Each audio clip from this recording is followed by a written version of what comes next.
Bonjour et shalom pour cette nouvelle édition de notre magazine hebdomadaire d'analyse géopolitique intitulé Israël dans sa région, Israël au cœur du Moyen-Orient. Nous avons choisi d'aborder aujourd'hui un thème assez complexe et délicat, celui de la place qu'aurait ou devrait avoir le judaïsme et ce qu'on appelle à tort ou à raison la religion juive dans l'État d'Israël moderne.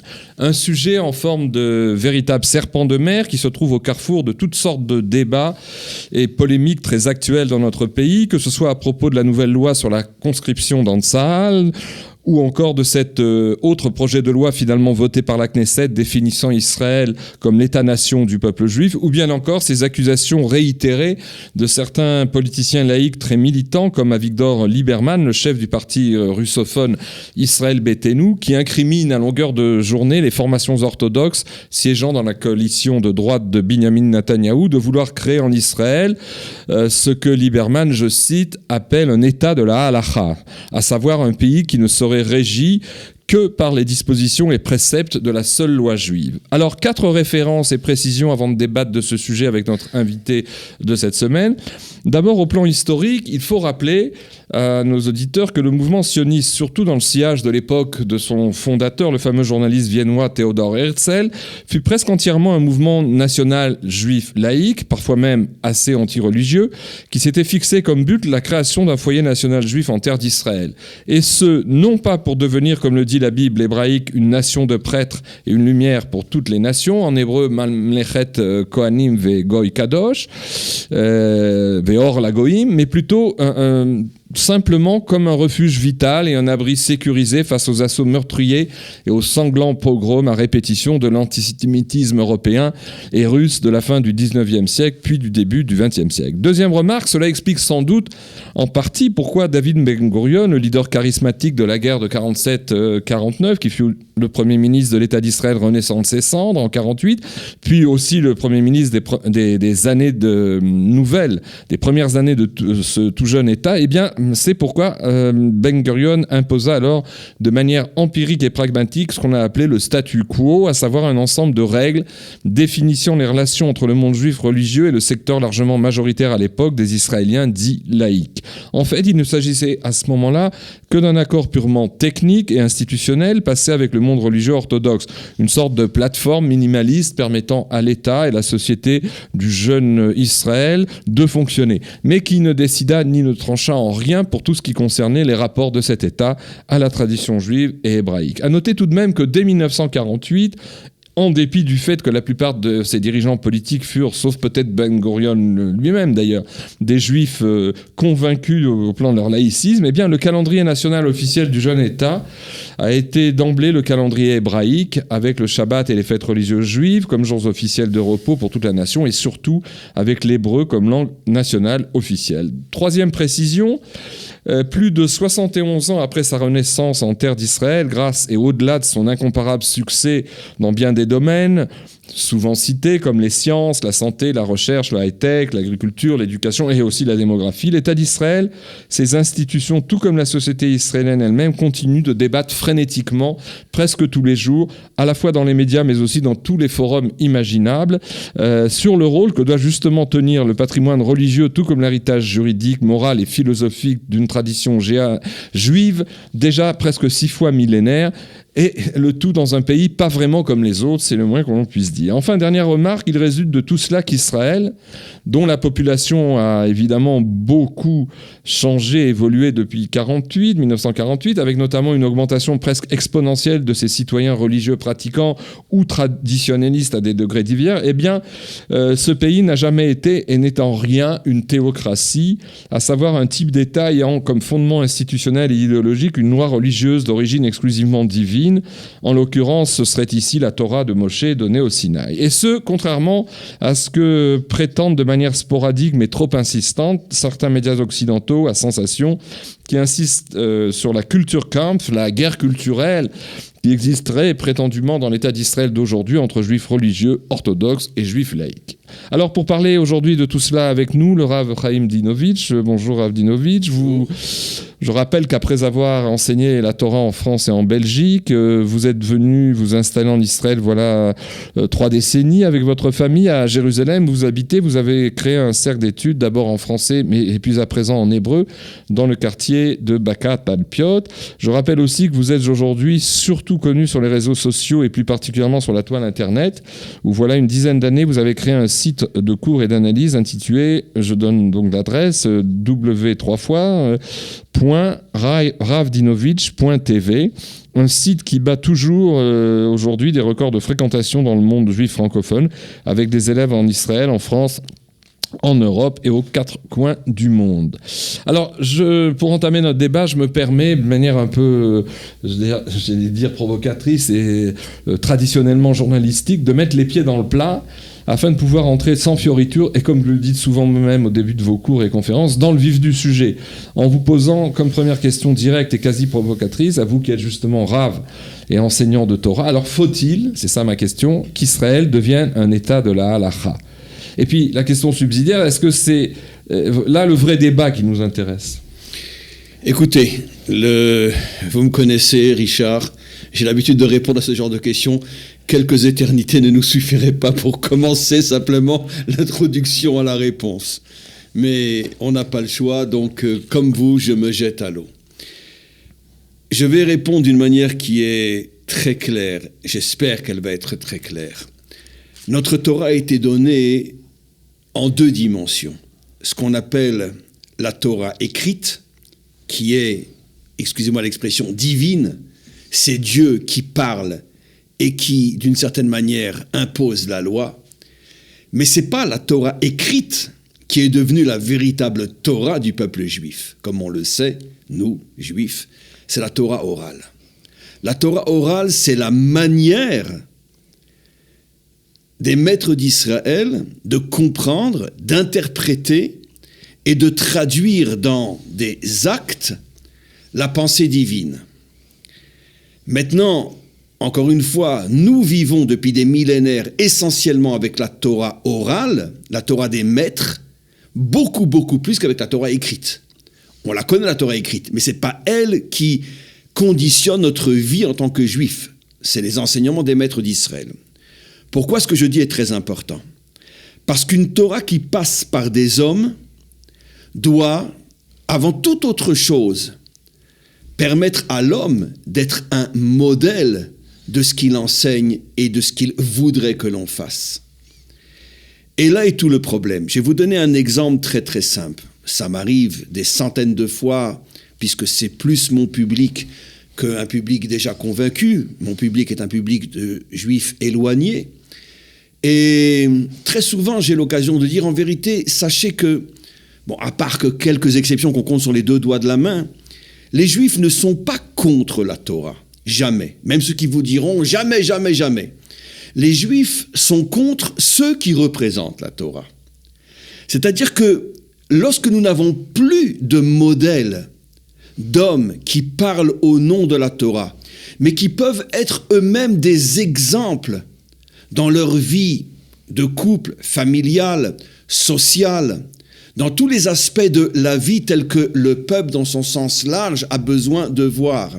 Lorsque nous n'avons plus ces modèles, automatiquement, le peuple s'éloigne de la Torah, parce que, encore une fois, la vraie Torah est la Torah orale, celle qui est transmise par des hommes, et pour que ce qui est transmis par l'homme arrive à convaincre et séduire, il faut que l'homme lui-même soit un représentant des valeurs auxquelles tout le monde a envie d'adhérer. Et le grand problème que nous avons depuis des générations, et dans notre génération plus que jamais, c'est qu'à part 2 ou 3 exceptions prêtes qui ne peuvent pas servir d'exemple parce que ce sont des gens qui sont trop grands. Je vais donner un exemple qui va faire plaisir à tout le monde. Rab Chaim Kanievski, comme ça je suis au-dessus des marloquettes. C'est évident que c'est injuste, absolument hors du commun. Mais tout le monde va se dire, mais moi je ne serai jamais comme lui, moi j'ai besoin d'un modèle plus proche de moi. Abordable. Et on s'aperçoit aujourd'hui, et je prends toute la responsabilité de ce que je dis, c'est que le monde qui est censé représenter la Torah, aujourd'hui n'est plus un modèle qui peut convaincre et séduire ceux qui, pour l'instant, n'adhèrent pas encore à la Torah. Parce que sur le plan des qualités, sur le plan du vécu, sur la manière de se comporter, sur la manière de parler. Même un juif qui mange kasher et qui fait Shabbat aujourd'hui n'est pas démesurément mieux qu'un juif qui mange du porc à Kippour. Et donc, la seule différence entre les deux, c'est que l'un respecte le Shabbat et l'autre ne le respecte pas. Mais si je prends l'homme en tant que tel, est-ce qu'un homme aujourd'hui qui est barbu et qui met les tefilines est foncièrement un homme mieux que celui qui ne les met pas? C'est très grave ce que je dis, mais malheureusement c'est très vrai. Et donc, automatiquement, je ne peux pas venir au nom de la Torah pour dire tout le monde devrait suivre la Torah, parce que les gens ne vont pas entendre Torah, ils vont entendre ou voir celui qui parle de la Torah. Ils vont dire, mais attends, je comprends pas. Moi, j'ai des problèmes avec ton épouse, toi aussi, tu as des problèmes avec ton épouse. Moi, j'ai des problèmes avec mes enfants, toi aussi, tu as des problèmes avec tes enfants. En plus, est-ce que tous ceux qui font Shabbat sont des gens qui sont honnêtes dans les affaires, dans ci, dans ça, etc. Non, tous les problèmes que nous avons chez nous, vous les avez chez vous. Donc, automatiquement, qui peut nous convaincre que la Torah est véritablement le chemin à suivre? Alors, l'état de la halakha, c'est pas pour demain. Donc, en vérité, vous savez, il y a un Zohar absolument incroyable. Le Zohar dit que le Mashiach viendra pour faire teshuva aux gens qui sont dans la Torah. Intéressant. Oui. Alors, en araméen, Mashiach ba kede le'ativ betufta et atzadikim. Il vient pour faire teshuva aux justes. Juste sur le plan de l'application de la Torah. Parce que ce que le monde de Torah ne comprend pas aujourd'hui, c'est que le fait d'être quelqu'un qui effectivement observe Shabbat dans les moindres détails, le fait de manger kasher dans les plus hauts niveaux de kashrut, le fait d'avoir les meilleures paires de tefilin ou les meilleures mezuzot, ne fait pas encore de moi un homme exemplaire. Et donc je ne peux pas parler de halakha au peuple juif tant que la halakha ne sera pas représentée par des hommes et des femmes qui, dans tous les domaines dont a besoin la société, le couple, la famille, le travail, l'engagement dans le pays, tant que ces modèles n'existeront pas, évidemment que la majorité du peuple n'a pas envie de suivre la halakha, parce qu'elle n'a pas envie de suivre quelque chose de théorique. Elle veut suivre quelque chose qui est concret. Et le concret, c'est-à-dire ceux qui représentent la Torah, n'ont rien aujourd'hui qui puisse attirer ceux qui ne sont pas dans la Torah, dans aucun domaine. Alors vous êtes d'accord avec, c'est non pas une question mais une remarque qui nous permettra peut-être d'avancer, vous êtes d'accord avec l'affirmation qui dirait que compte tenu des nombreux désaccords actuels et surtout des disparités de niveau spirituel et religieux existant toujours entre les divers Israéliens, que ce soit les laïcs avec leurs nuances ou les religieux avec toutes leurs nuances, vous êtes d'accord donc avec le fait qu'une telle transformation qui imposerait par le haut, disons, une espèce de pseudo-théocratie juive, serait vraiment dangereuse et prématurée et qu'elle pourrait même faire imploser le pays? Je pense que ça serait la chose la plus dangereuse qui mettrait en péril tout le retour d'Israël sur sa terre et qui retarderait peut-être de plusieurs centaines de millions d'années la venue du Mashiach. Je plaisante bien sûr, mais je le dis de manière extrême. Qu'est-ce que je veux dire par là? Le grand problème du monde, on pourrait dire thoraïque aujourd'hui, et j'inclus même le monde qu'on appelle Dati Leumi. Les sionistes religieux. Les sionistes religieux. C'est qu'ils se servent du pouvoir politique pour imposer à la nation quelque chose qui devrait être la recherche du cœur et la recherche de l'âme. On impose, on se sert du fait qu'on est au Parlement, on est à la Knesset, on est un parti qui est du côté du gouvernement. Et qui marchande ça. Et qui marchande, finalement. On vote cette loi si vous acceptez d'aller dans notre sens pour telle ou telle autre loi religieuse. Et pour des financements. Voilà, et financement, etc. Alors, je ne veux pas rentrer dans une polémique parce que c'est pas du tout le but, mais d'une certaine manière, dans le monde Dati Leumi, il y a aussi le même problème, pas sur l'accomplissement de la loi Shabbat, Kashrut, etc., les autobus Shabbat, etc., mais par exemple dans le problème, je vais peut-être vous étonner, Richard, mais je suis sûr que vous allez me comprendre, dans le problème, par exemple, de ce qu'on appelle les territoires ou la Judée-Samarie. On se sert du pouvoir politique pour finalement, entre parenthèses, imposer politiquement notre présence dans ces endroits-là, sans faire le travail de fond de convaincre le peuple juif que la Judée et la Samarie est à nous. D'ailleurs, c'est pas de moi. Je l'ai entendu de mes propres oreilles de la part de la plupart des rabbinim du Gush Katif. Après l'expulsion du Gush Katif, je ne veux pas citer leur nom.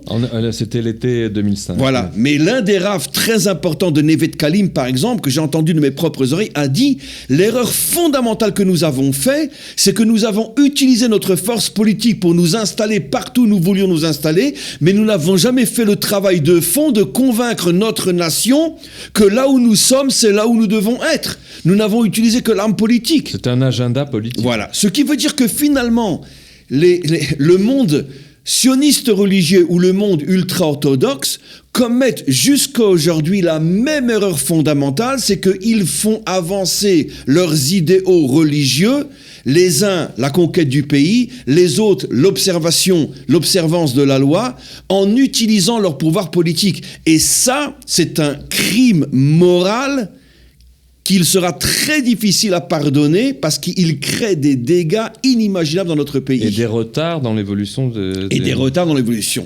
Alors la question qui se pose... Juste une petite nuance, Richard.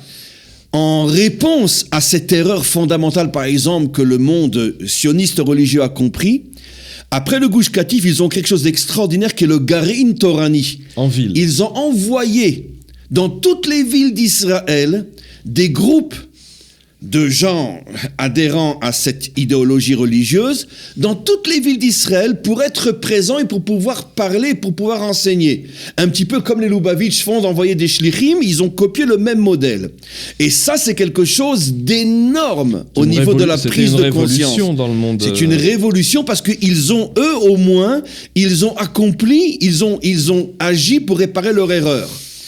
Dans le monde orthodoxe, bien qu'il y a énormément de rabbinim qui enseignent, mais on trouve pratiquement pas, on pourrait dire, des familles entières d'orthodoxes qui s'installeraient à Tel Aviv ou à Ramat Gan ou à Holon, etc., pour aller justement montrer et faire briller cette lumière qui est la leur au sein même de ce monde qu'ils voudraient convaincre. C'est toujours, bon, on pourrait dire, on envoie un rav donner un cours à Tel Aviv, mais le soir, je reviens à Bnei Brak. Surtout, je me mélange pas avec les autres. Ça, les Datim, les Oumim l'ont compris. Il faut s'installer au milieu des autres. Il faut agir par l'enseignement et pas par la force politique. Alors pour en venir à notre fil conducteur, faut-il ou non, peut-être pas aujourd'hui, mais doit-on construire une voie qui mènerait vers un état de la halakha? Alors qui a tort ou a raison?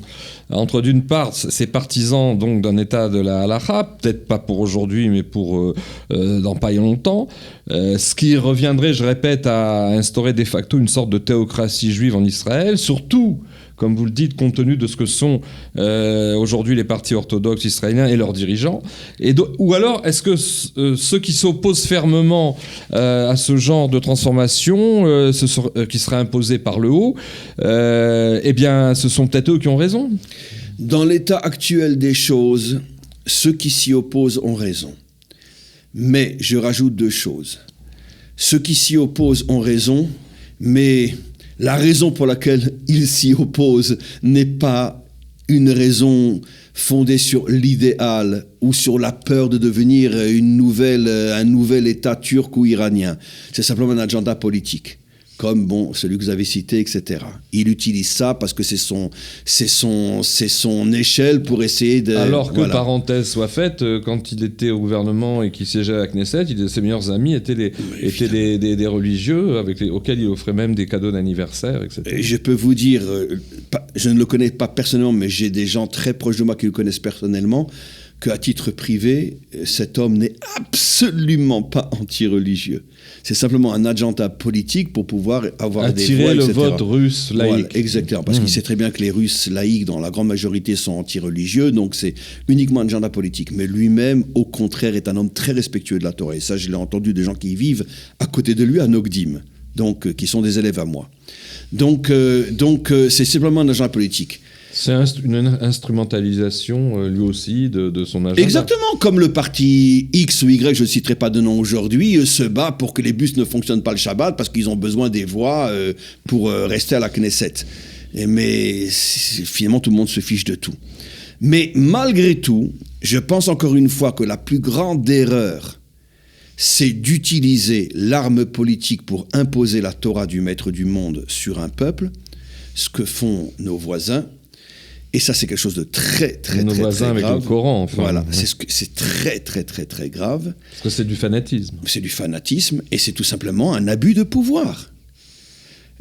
On se rapproche du maître du monde par idéal, par conviction, par amour, par conscience. Et transformation profonde. Par transformation personnelle. profonde. C'est pour ça que le Zohar ne se trompe pas quand il dit que les premiers qui doivent d'abord commencer à travailler sur eux-mêmes, c'est ceux qui sont censés représenter la Torah.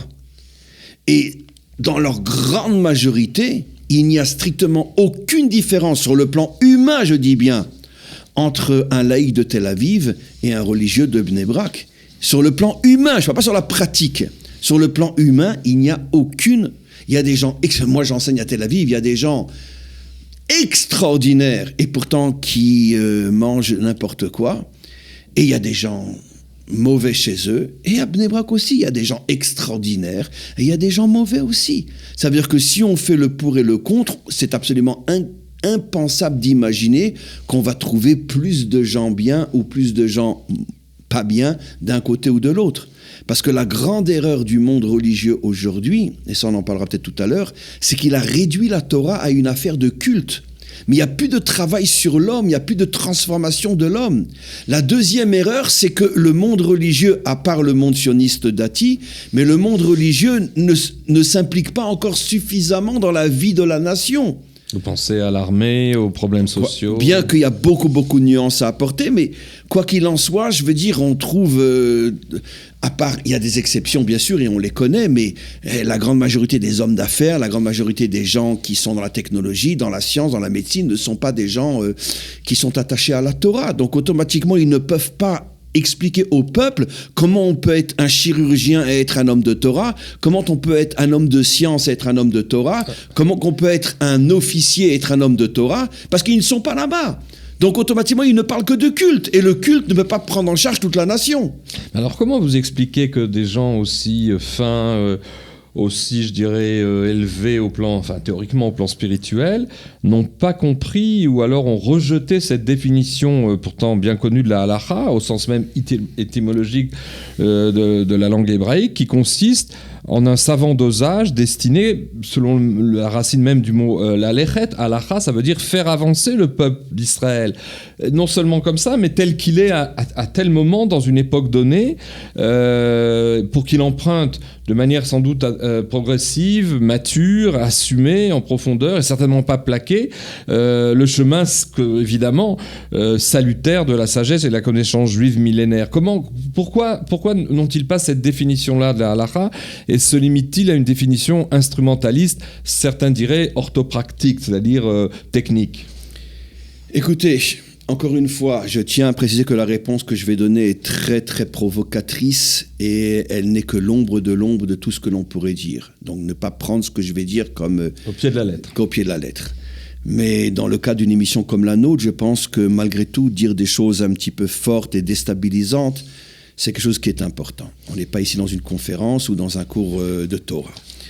Je vais vous répondre à votre question comme dans le film Rabbi Jacob. On pose une question, on répond par une question. Et, à part des exceptions, il y en a, par exemple comme le Rav de la communauté de New Jersey qui a fondé la ville de Ephrat, mais on les compte sur les 3 doigts de la main. Vous imaginez oui, bien sûr. Vous imaginez un Rav bien installé aujourd'hui à New York ou dans le 16e ou à Neuilly, peu importe, dire à toute sa communauté, allez, ça, on s'en va, on ferme tout, on monte en Israël. C'est impossible à trouver. Pourquoi ? Parce que le premier qui met en danger toute sa vie professionnelle, c'est lui-même. Donc il est installé, il a besoin de sa communauté, il a besoin de ses structures, donc il sera le dernier à parler de l'Alia en Israël, c'est clair. Et aujourd'hui, malheureusement, on le sait, des gens comme vous et moi et d'autres, on ne peut pas rentrer dans les communautés françaises officielles aujourd'hui. La porte nous est fermée, ils ont trop peur de nous. Eh bien, je dirais... Ils ne veulent pas nous comprendre, c'est pas tant... Exactement. Il y a des exceptions, bien sûr, mais disons qu'elles sont de plus en plus rares, parce qu'eux-mêmes, après, ont des problèmes. Depuis, on va dire, je ne vais pas remonter trop loin. On va dire que depuis quelques décennies, je parle du monde orthodoxe uniquement, bien que le monde Dati Leumi est en train, sans s'en rendre compte, de rejoindre ce que je vais dire, sans s'en rendre compte au niveau des yeshivot, etc. Mais le monde, si vous voulez, orthodoxe, s'est installé dans un système, on pourrait dire, économico-social, qui est essentiellement fondé sur les yeshivot, le kollel, etc., etc. Des structures fixes. Structures qui d'une certaine manière aussi permettent à 99,9% des rabbanim de trouver aussi un moyen de parnassa, de salaire, etc. Et vous imaginez un rave qui a 8 enfants à marier et à installer, qui est à la tête d'une grosse institution talmudique, dire à tous ses élèves, à 18 ans, vous partez tous à l'armée ? Oui, comme celle qu'on a derrière en photo, qui est le Beth Midrash, le centre d'études de la Yeshiva de Ponyovitch, qui d'ailleurs, soit dit entre parenthèses, même si elle est ultra-orthodoxe, hisse sur son toit le drapeau d'Israël à chaque Yom HaAtzmaut, ce qui est un scoop... fondé, parce que le Rav Kahneman, ça aussi c'est une discussion qu'on pourrait avoir, une émission en tant que telle, il y a toujours un déphasage énorme entre les grands, les vrais grands, et les élèves qui les suivent. Mais le Rav Kahneman, bien sûr... Et c'est lui qui avait imposé de montrer un certain lien avec Yom HaAtzmaut, etc. Mais pour revenir à ce que je dis, c'est absolument impensable qu'un Rosh Yeshiva qui a 300 ou 400 ou 500 élèves dise à ses élèves de 18 à 21 ans, je ne vais pas vous voir. Il va se retrouver à la rue, comment qu'il va manger?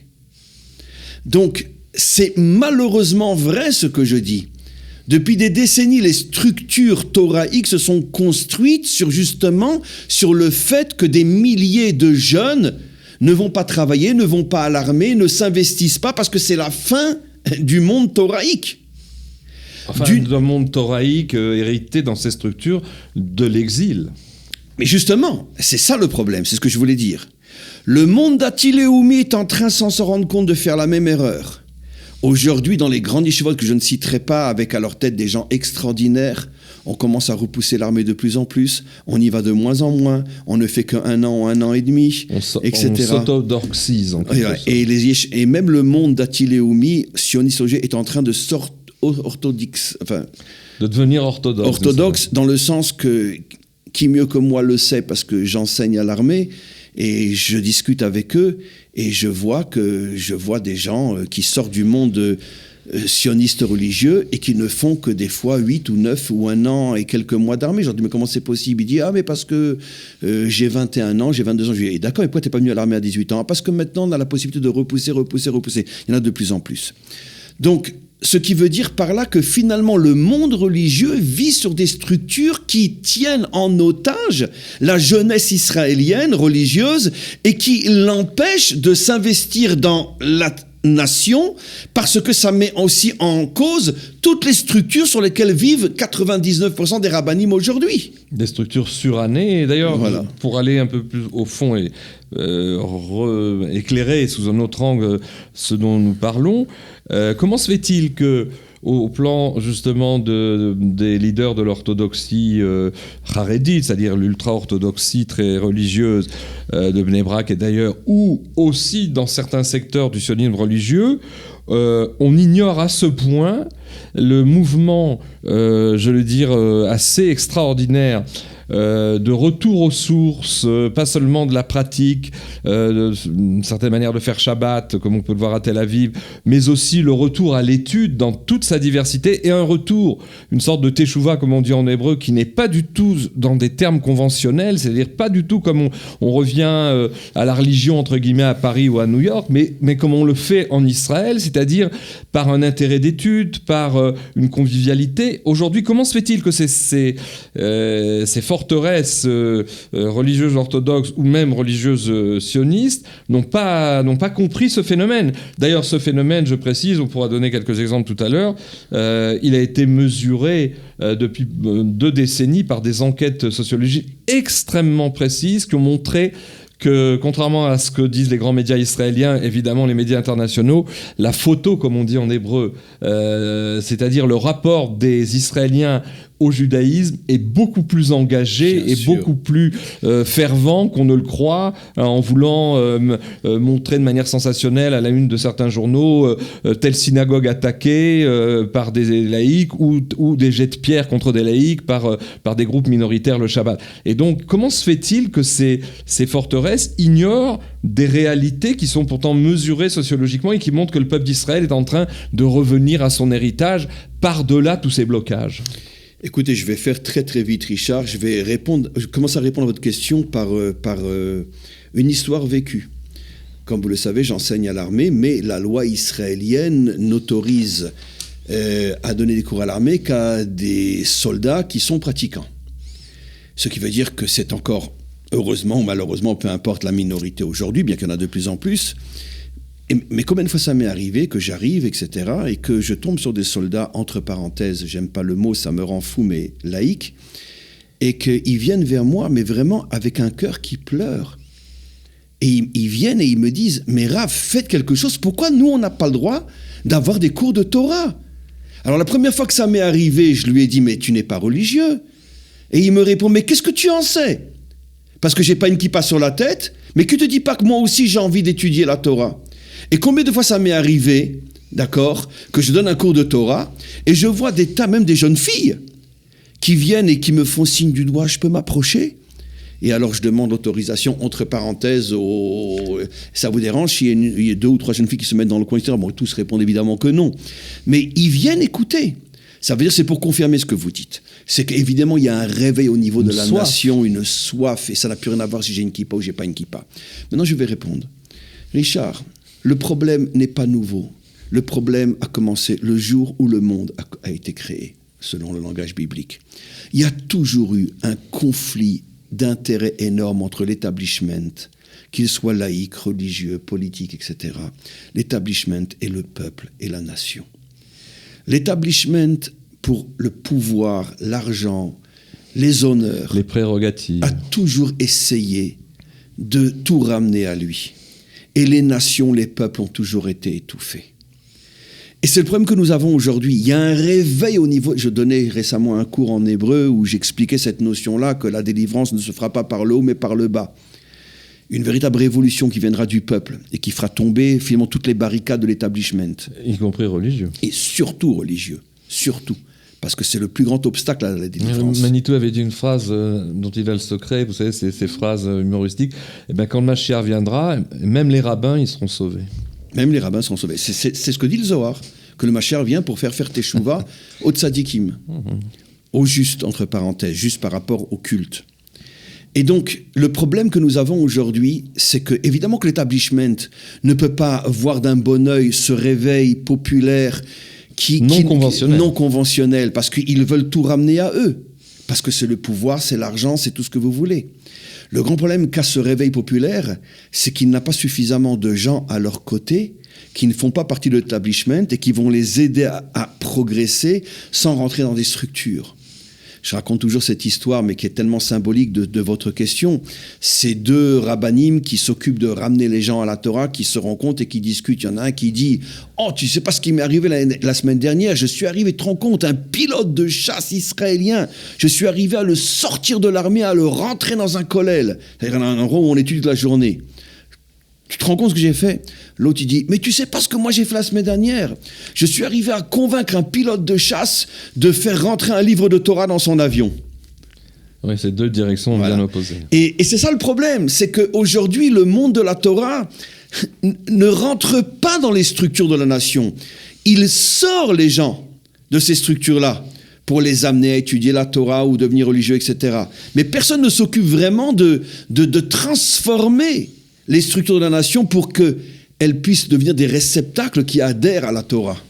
Mais justement, pour étayer un petit peu ce que vous dites, parce que ce ne sont pas que des généralités, j'ai sous les yeux le dernier rapport, enfin la dernière enquête qui a été établie par à la fois l'Institut de la démocratie israélienne, qui est fort peu suspect de sympathie pour le monde religieux, puisqu'il dépend de l'université de Tel Aviv, mais aussi il a travaillé pendant 21 ans, sur 3 enquêtes publiées depuis 1991, tous les 7-8 ans, sur un échantillon très large de 2500 Israéliens pour mesurer leur rapport au judaïsme. Et il a travaillé aussi avec l'Institut Guttmann de Jérusalem, qui est lui spécialisé dans ces questions.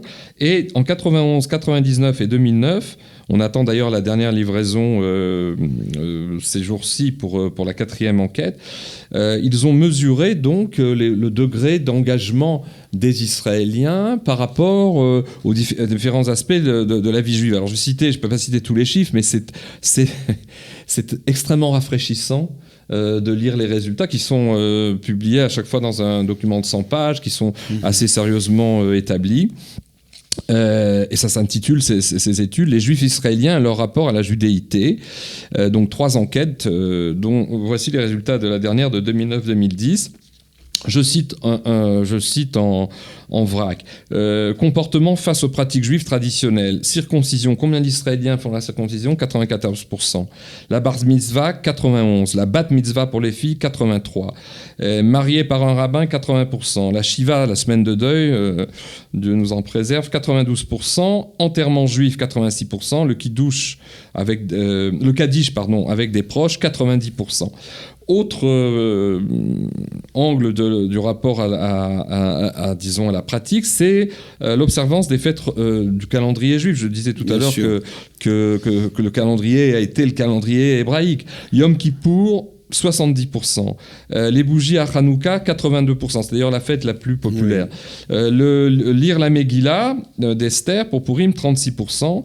La veillée de Shavuot a moins de succès avec 20%. Ce qui est déjà malgré tout énorme. Ce qui est déjà énorme. Le 5e Parce qu'il s'agit d'être réveillé toute la nuit, étudier la Torah. Assister au Seder de Pessah, plus de 90%. Bien sûr. Ne pas consommer de Hametz pendant le Pessah, 67%. Et marquer le coup seulement des autres fêtes, c'est-à-dire marquer le coup même si on ne le fait pas selon la halakha, 85%. En ce qui concerne le Shabbat... Il y a un changement fabuleux. C'est des chiffres. En ce qui concerne le Shabbat, il y a d'abord les mitzvot positifs, c'est-à-dire qu'est-ce qu'on doit faire et ce qu'on ne doit pas faire. 84% passent le samedi en famille. Vous vous rendez compte ? 69% font un repas spécial le vendredi soir. 66% allument les bougies, presque donc les 2 tiers.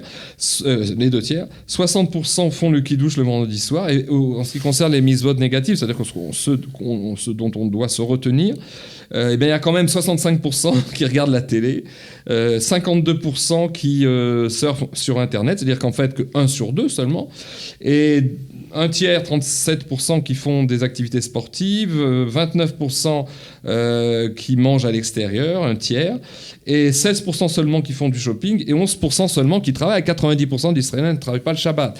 Alors, en ce qui concerne la cacheroute aussi, c'est assez intéressant.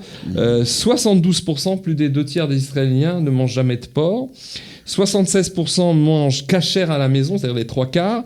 Mais il y en a que 70% qui mangent cachère dehors, parce que quand on est dehors, c'est plus difficile, etc. Alors, un dernier indicatif, c'est la place de l'étude juive et de l'étude du judaïsme. 71% considèrent comme important, voire très important, l'étude des textes juifs. Et c'est d'ailleurs ça le sens de ce retour, c'est que les gens, même s'ils n'ont pas de kippa, veulent s'asseoir, étudier la Bible, étudier le Talmud, étudier le Zohar.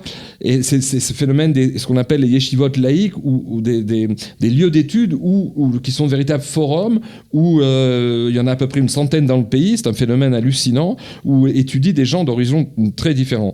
Il y a seulement 16% qui étudient effectivement de manière continue, 17% qui sont intéressés par les expressions musicales du judaïsme, 14% par la spiritualité New Age, un peu, je dirais, mystique, 13% qui fréquentent les sites internet juifs, et puis 13% qui consultent un rav, et un autre chiffre intéressant, 24% qui se rendent sur les tombeaux des tzadikim comme à Méron, donc un quart. Enfin, dernière indication qui est encore plus rassénérante, Rav, et là on tombe de haut par rapport au cliché, 80% des Israéliens estiment que Dieu existe pour eux, 80% considèrent, et ça c'est beaucoup plus subtil, que les bons comportements, la conduite juste et la conduite de Rahmanou, de générosité, en fait, a des implications sur la marche du monde. 77% considèrent qu'une force supérieure gouverne le monde. Ça, c'est donc les chiffres des Israéliens. C'est énorme. 72% considèrent que prier permet de se sortir d'une mauvaise situation. Plus des 2/3. 67% le peuple juif et le peuple élu, il faudrait savoir encore ce que ça veut dire. Et 65% considèrent que la Torah et les commandements sont d'ordre divin, c'est ce qu'on disait tout à l'heure, c'est-à-dire une loi hétéronome qui n'est pas une loi comme la critique biblique l'a prétendu, donnée par les hommes, écrite par les hommes ou Spinoza. Bien sûr. Et enfin, 56% croient dans un monde futur qui serait non pas après la vie, mais qui serait une autre manière de concevoir l'existence, un monde meilleur, de paix, d'unité. Et 51% croient en l'avenue du Mashiach, qui serait qui est un chiffre énorme. Alors, ce qui est intéressant aussi, si vous voulez, c'est que ces chiffres sont d'autant plus incroyables que visiblement au niveau de la vitrine, c'est pas comme ça. Les religieux représentent peut-être 20% du peuple. Oui, c'est ça. Dans l'enquête, il y a 7% de Haredim, 15% d'orthodoxes. Alors voilà, donc ça fait un quart. Un quart. Et 32% de traditionalistes. Intéressant. Et donc, en fait, ceux qu'on appelle les laïcs ouverts, c'est-à-dire 43% se définissent comme ça, c'est-à-dire qu'ils sont ne le ouverts. sont que dans leur extériorité. Il n'y a mais que dans 3% de laïcs sectaires qui sont contre tout, etc. Ils ont pratiquement disparu. Alors, une dernière indication formidable qui laisse augurer, même que quelqu'un comme Lieberman risque de se planter, si je peux y parler vulgairement, c'est que figurez-vous que quand on a commencé cette enquête en 91, les Russes venaient d'arriver et il y a eu un léger recul entre l'enquête de 91 et 99, parce que le million de Russes, enfin en tout cas 6 à 700 000 Russes qui sont arrivés pendant ces années-là, sont arrivés déjudaïsés, certains avec des problèmes d'identité, et finalement les chiffres... Ils reviennent. Attendez, justement, les chiffres ont baissé. Bien les chiffres sûr. de toutes ces mises-votes, là je vais vous donner les derniers chiffres, mais ils ont baissé entre 91 et 99 un petit peu, parce qu'ils faisaient partie de l'échantillon et ça a fait baisser les quotas. Mais par contre, on a remarqué entre les chiffres de 99 et 2009 que les chiffres de 2009-2010 étaient encore supérieurs à ceux de 91. Ça veut dire quoi ? Ça veut dire, sans devenir pour autant des orthodoxes, bien sûr, mais ils reviennent à l'identité juive. Les Russes se sont intégrés dans le pays et devenant israéliens, ont pris les coutumes du Shabbat, ont pris toutes ces attitudes. Et c'est ce qu'ils appellent le facteur, le coefficient russe, montre que le peuple d'Israël est en train de prendre un chemin qui est de retour aux sources. C'est absolument formidable. Et alors justement, comment faire que les cadres qui sont potentiels, que ce soit des enseignants ou des exemples dont on parlait tout à l'heure, ne connaissent pas ces phénomènes et ne les étudient pas suffisamment? Et encore une fois, Richard, parce que ce phénomène dérange, parce qu'il déstabilise l'établissement, et je pense que la seule réponse que nous avons aujourd'hui, et c'est ce qui va se passer, et je sais que ça commence à se passer, il faut qu'il y ait de plus en plus d'enseignants de Torah qui se démarquent totalement de l'établissement, qui refusent d'adhérer à quelque mouvement que ce soit à l'intérieur, on pourrait dire, des étiquettes juives, je suis raciste, je suis ci, je suis ça, etc. Je suis tout simplement un juif qui étudie, qui enseigne la Torah, point. Et quand le peuple va voir qu'il y a de plus en plus sur le terrain d'enseignants qui ne se réclament d'aucun mouvement, c'est ce qui va permettre au peuple d'avoir confiance et de revenir de toutes ses forces. Et c'est ce qui va permettre de faire tomber les barricades. Parce que la délivrance dépend d'abord de faire tomber l'exil, le judaïsme d'exil qui s'est installé en Israël. Comme je dis toujours, et je sais que ce que je vais dire va faire très mal, mais ceux qui me connaissent savent que mon cœur est trop pur pour vouloir faire du mal. Mais je suis Lubavitch, je suis Breslev, je suis Gour, je suis un juif tunisien, je suis un juif marocain. Mais comment tu peux parler comme ça? Tu es en Eretz Israël. Ça veut dire quoi? Mais tu sais ce que veut dire le mot Breslev, le mot Lubavitch? Ce sont des villes de Russie ou d'Ukraine. Tu vis à Jérusalem. Alors... Donc il faut faire tomber ce judaïsme galoutique et recréer le judaïsme authentique qui est l'identité juive de l'Israélien qui est né et qui vit sur sa terre. Dernière remarque en forme d'allusion et de question, sauf Maaseh B'Marshava Trila, on parlait de Théodore Herzl tout à l'heure, c'était sa Askara, le souvenir de sa mort la semaine dernière. Et on a reparlé de cette phrase extraordinaire qui a été publiée dans son journal et que très peu de gens connaissent, que ce soit ce personnage extraordinaire qui était donc un juif viennois a priori assimilé, mais qui avait compris tellement de choses et qui a été décrié ensuite à la fois par l'orthodoxie religieuse israélienne comme de diaspora, parce qu'on l'a traité de juif assimilé dont les enfants se sont convertis au christianisme, et aussi par l'extrême gauche qui l'a complètement minimalisé. Or, Theodor Herzl avait dit dans son journal cette phrase que je cite: « Le retour à Sion sera le retour à la judéité ». Et c'est une phrase hallucinante, une phrase prophétique. Il a tout compris. Enfin, je préfère ce que vous avez dit. C'est une phrase qu'on lui a mis dans la bouche. C'est vraiment une prophétie. Ouais. Parce que le judaïsme est mort en exil. Et aujourd'hui, il essaye de se réimplanter sur notre terre. Et c'est pour ça qu'il retarde la délivrance.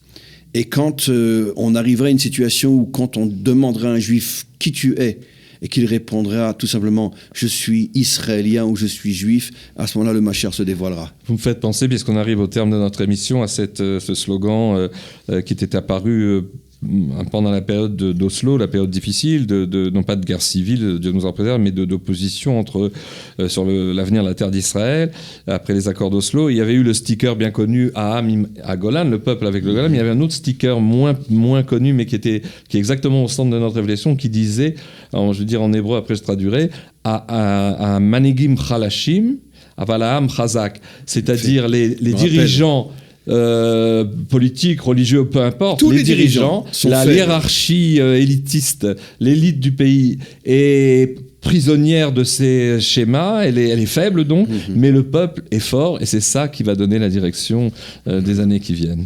C'est pour ça que la phrase qui résume, comme je le rapporte dans mes cours, le Mashiach, c'est Ish Tsemar ou Mitarta Vitzmar, un homme qui poussera à partir du bas. Un homme qui sera la véritable voix du peuple et pas la voix de l'élite qui écrase notre peuple et les peuples depuis que le monde est monde. Et la délivrance, c'est la révolution des peuples qui mettra fin une fois pour toutes à la direction des peuples par une élite qui ne pense finalement qu'à son agenda personnel, même sous couvert de Dieu et de Torah. Rav Dinovitch, merci d'être venu et d'avoir ouvert même brièvement ces analyses. On vous remercie de votre écoute et à la semaine prochaine. À la semaine prochaine.